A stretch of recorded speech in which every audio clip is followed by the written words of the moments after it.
Jadi reklame itu merupakan bentuk ajakan atau pemberitahuan kepada orang lain. Nah, dan tentunya bentuknya bermacam-macam ya.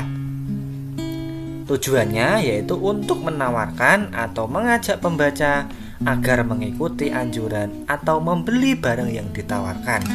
Nah, contohnya seperti pada gambar di samping. Nah, berdasarkan tujuan pengadaannya, reklame dibagi menjadi dua.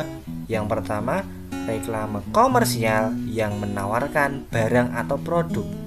Dan yang kedua, reklame non-komersial, yaitu untuk mengajak untuk melakukan suatu hal. Nah, berikut merupakan contoh reklame komersial ya. Nah,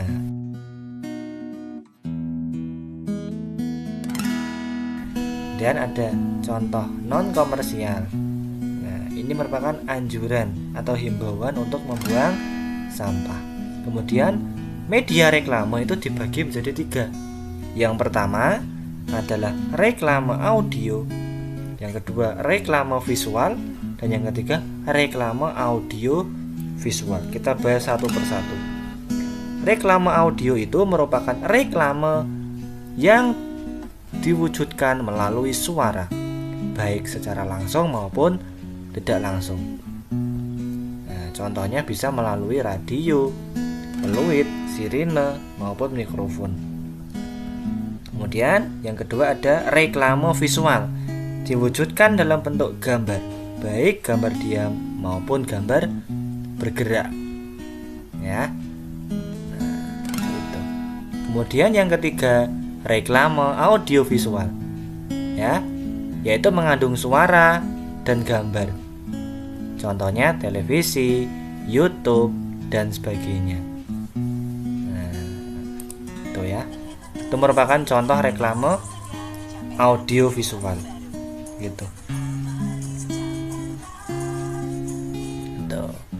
Nah, kemudian bentuk-bentuk reklame apa saja? Yang pertama ada iklan, kemudian ada poster, ada spanduk, brosur, selebaran, logo, baliho, embalase, dan juga leaflet. Nah, kita bahas satu persatu. Yang pertama iklan. Iklan yaitu reklame untuk mempromosikan atau memberikan informasi dalam bentuk audio atau suara, visual atau gambar, maupun audio visual, gambar dan suara. Nah, itu contohnya. Kemudian yang kedua ada poster, bentuk reklame visual yang meliputi gambar dan tulisan, ditempel di tempat umum. Nah, biasanya bisa dilihat oleh banyak orang. Nah, itu ya. Kemudian spanduk, yaitu reklame yang dibuat menggunakan kain dan direntangkan pada dua tiang pada tempat yang strategis dan ramai. Nah, sehingga mudah dilihat oleh banyak orang. Yang keempat, brosur, yaitu reklame yang dibuat pada selembar kertas. Biasanya ini untuk memberikan informasi mengenai suatu hal. Tuh. Yang kelima, selebaran, lembaran kertas berukuran kecil mengandung pesan atau informasi yang disebarkan kepada masyarakat mengenai suatu hal. Biasanya ini lebih kepada undangan atau pemberitahuan mengenai suatu kegiatan atau event. Nah, yang keenam adalah logo, yaitu reklame berbentuk gambar sebagai simbol produk atau barang. Nah, contohnya ada seperti pada gambar. Yang ketujuh, baliho, yaitu reklame yang berisi gambar dan tulisan yang berukuran besar, ditempatkan di tempat umum menggunakan tiang besar dan sangat kuat. Nah, contohnya yang seperti kalian lihat tadi ya. Kemudian ada embalase, yaitu reklame yang terdapat pada kemasan bungkus produk. Fungsinya ada dua. Yang pertama untuk pelindung produk, yang kedua untuk informasi. Nah, jadi bungkusnya ini namanya embalase, bungkus produk.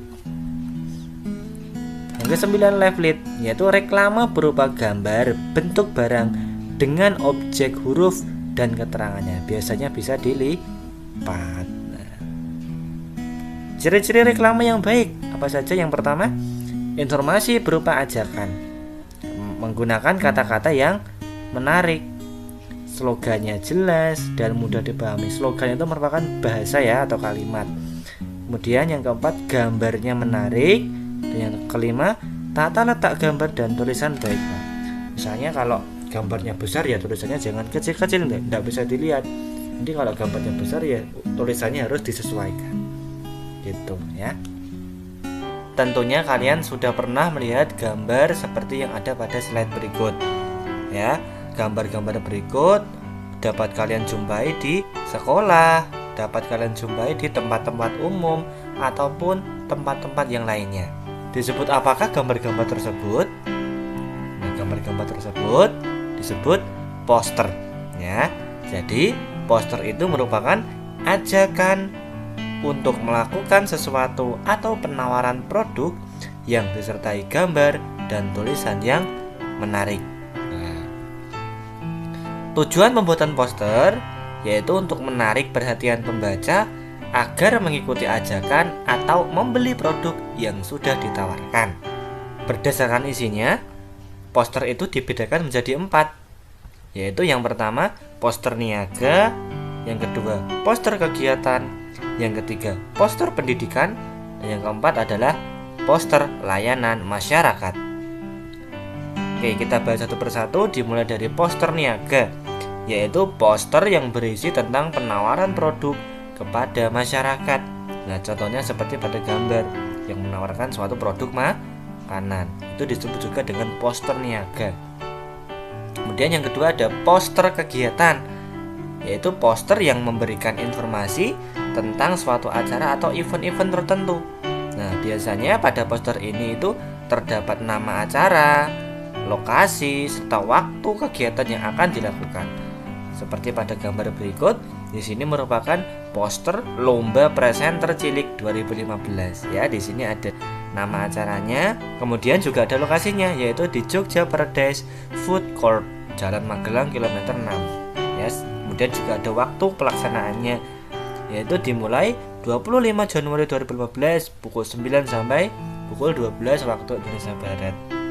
Tuh, yang ketiga adalah poster pendidikan, berisi tentang hal-hal yang berkaitan dengan pendidikan. Nah, biasanya isinya yaitu tentang sosialisasi program pendidikan ataupun ajakan untuk selalu giat dalam belajar. Contohnya adalah poster di samping, kejarlah cita-citamu setinggi bintang di langit. Nah, yang keempat adalah poster layanan masyarakat, yaitu poster yang berisi tentang sosialisasi program kepada masyarakat, baik itu program pemerintah maupun program yang dikelola suatu organisasi.